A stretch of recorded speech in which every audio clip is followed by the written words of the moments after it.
Assalamualaikum warahmatullahi wabarakatuh. Kembali lagi dengan Baca Koran bersama Rana. Hari ini adalah tanggal 1 Mei. Jadi koran hari tidak terbit, jadi aku akan membaca koran hari kemarin. Dan penulis dari koran yang kita baca hari ini adalah dosen aku sendiri.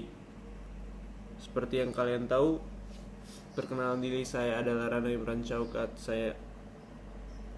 Saya adalah seorang mahasiswa ilmu administrasi publik Universitas Indonesia dengan peminatan terhadap teori kekuasaan dan oligarki. Jadi, hari ini kita akan membahas tentang otonomi daerah. Beliau adalah seorang dosen dalam peminatan otonomi daerah intinya.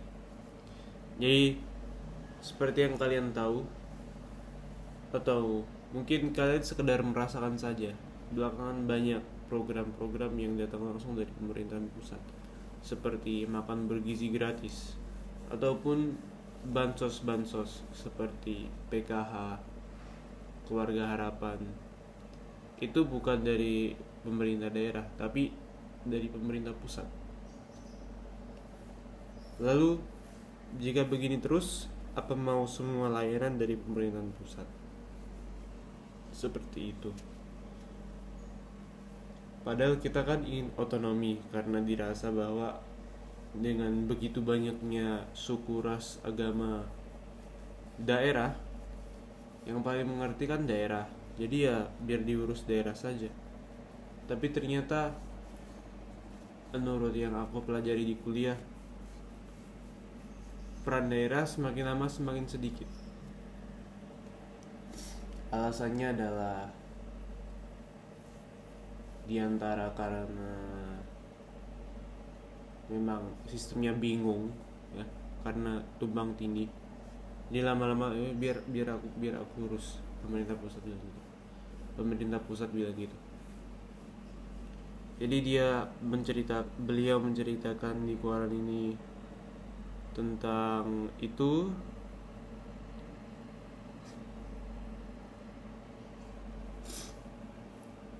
Oke, jadi habis ini ada 100% bro science alias ngawang.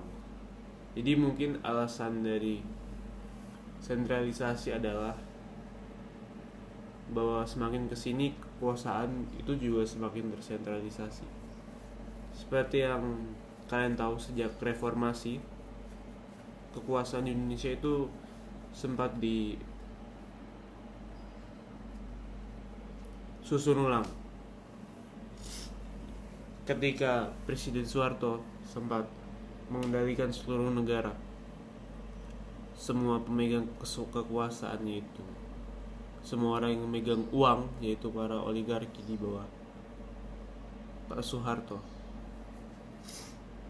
itu adalah kondisi di mana seluruh negara memiliki satu tujuan yang sama, yaitu semakin dekat dengan Pak Soeharto, semakin aman bisnismu. Tapi ketika Pak Soeharto menjadi sosok yang tidak lagi mengamankan bisnis-bisnis, bahkan merusak bisnis-bisnis. Jadi ketika Pak Soeharto punya anak gitu, anak-anaknya yang kalian terkenal itu, sistem lebih dekat ke Soeharto ini jadi rusak karena yang paling dekat dengan Pak Soeharto ya anak-anaknya kan. Lama-lama anak-anaknya Pak Soeharto ini bikin bisnis sendiri, mereka jadi oligark mereka sendiri. Akhirnya bisnis-bisnis mereka mulai melahap dan menggerogoti bisnis-bisnis lain.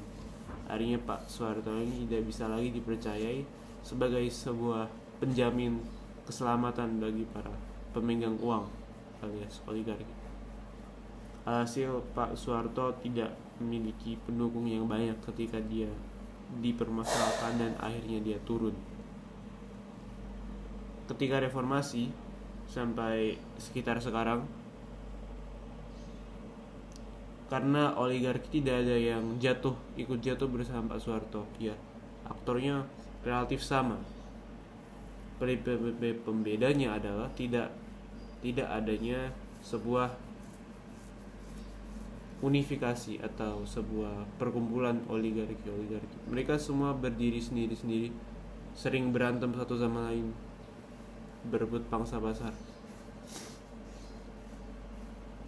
Tapi ketika kalian lihat di Indonesia ini, politik itu ya uang, sama-sama saja.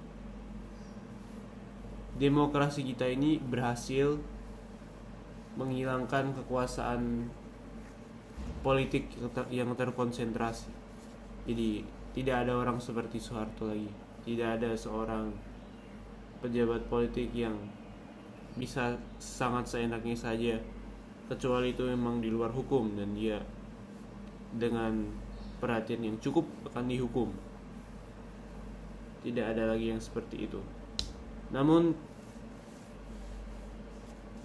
yang tersisa adalah pemegang uang yang terkonsentrasi. Tidak ada aturan yang melarang uang terkonsentrasi dengan sangat besar, yaitu pada para oligarki itu. Kalian tahu kan cerita tentang 0,01% memiliki kekayaan lebih dari sisa manusia di Indonesia digabung atau sesuatu seperti itu. Itu kan uang yang sangat banyak terkonsentrasi pada satu manusia saja. Alhasil ya mereka bikin partai mereka sendiri, dibeli partainya. Terus itu orang-orang dalam partai disuruh ikut ke dalam DPR untuk bikin kebijakan untuk diri mereka sendiri. Sudah mereka berantem dengan perusahaan lain ya dengan berantem partai politik itu, iya kan? Atau kalau mereka orang Tiongkok, mereka bayar partai lain biar nggak kelihatan, ya kan? Oke. Jadi dengan terkonsentrasinya partai dalam kabinet Indonesia Maju atau apa, kabinet Merdeka yang sekarang ini, maaf aku lupa namanya, bukannya seolah-olah seperti semua partai itu sudah bersatu. Bahkan PKS katanya akan mendukung Prabowo.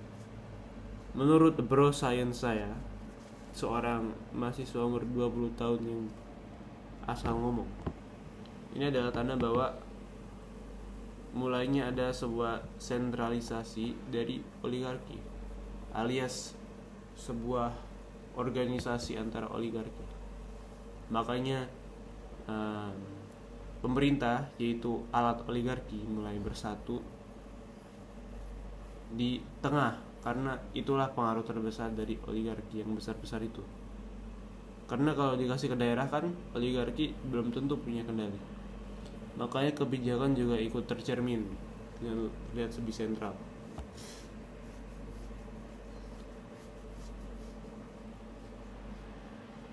Kalau memang teori yang baru saja saya buat ini benar, berarti cara penanggulangannya adalah membatasi pengaruh uang dalam pemerintahan.